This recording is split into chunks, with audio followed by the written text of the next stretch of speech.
I'm a big fan of Dragon Ball and a big fan of Akira Toriyama's art. So I was happy when I came across Chrono Trigger for the first time and saw that iconic spiked hair hero drawn by Akira Toriyama. I was not fortunate enough to play Chrono Trigger on the SNES at the time it released, but I was able to pick up the game in recent years and to sit down and play it. And I sure as hell played through it over the past few summers. Chrono Trigger is perhaps one of the greatest JRPGs I've had the chance to play. Actually, it currently sits in my top 10 video games of all time list. Chrono Trigger was developed during what I believe was the golden age of Square, later Square Enix. If the 1992 US Olympic basketball team had a dream team with Magic, Bird, and Michael, Square had its dream team of Hironobu Sakaguchi, Yuji Horii, Akira Toriyama, and the score duo of Yasunori Mitsuda and Final Fantasy's Nobuo Uematsu. So if you still don't know where I'm going with this, do yourself a favor. Pause this video and grab yourself a cup of tea and join me as we take a trip down memory lane and look at Chrono Trigger. Put 3 unique fantasy storytellers in a room together and you may get a successful game like Chrono Trigger. But a proper team is what can increase the odds of that happening. Yuji Horii, being a fan of time travel, proposed the idea of centering the plot of the game on time travel. Masato Kato, another member of the team, took the idea a step further. He penned the newly revised storyline and came up with the idea of having multiple endings. Final Fantasy's Yoshinori Kitase also added in some details to help complete the narrative into what we know it as today.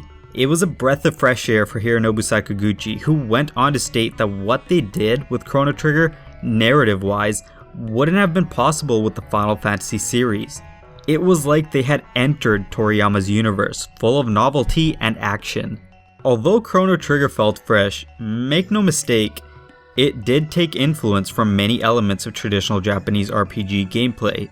Like Final Fantasy, the game introduces menus and turn-based combat, but did an overhaul on random enemy encounters and instead let the player view enemies on the field, giving you the option to avoid conflicts and keep the flow of the game fluid. On top of that, there are no actual battles that occur on the overworld map. Combat is precise with the option of using various weapons, items, and armor upgrades. The combat utilizes the active time battle system, and unlike other JRPGs, there's no transition to a separate battle screen. In combat, there are 3 basic options: attack, item, and tech. I'm sure you can understand how the first 2 work, but tech was a new mechanic in combat. Techs are special abilities that each character can use, both magical and non-magical.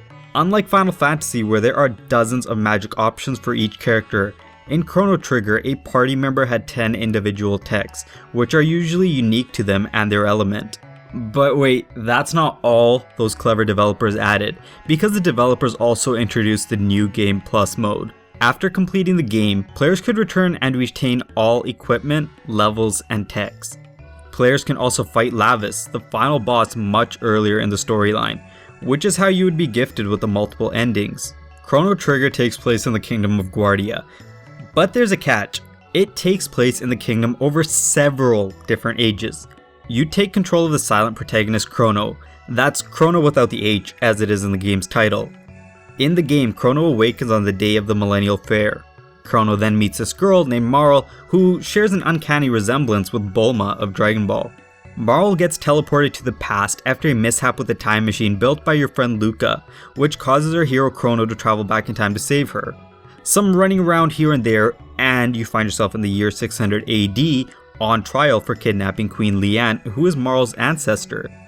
But it's not actually the queen, just Marle being mistaken as her. I could go on and on about the plot of the game, but it would honestly be better to play through it yourself and enjoy the experience. Aesthetically, Chrono Trigger was simply beautiful for its time.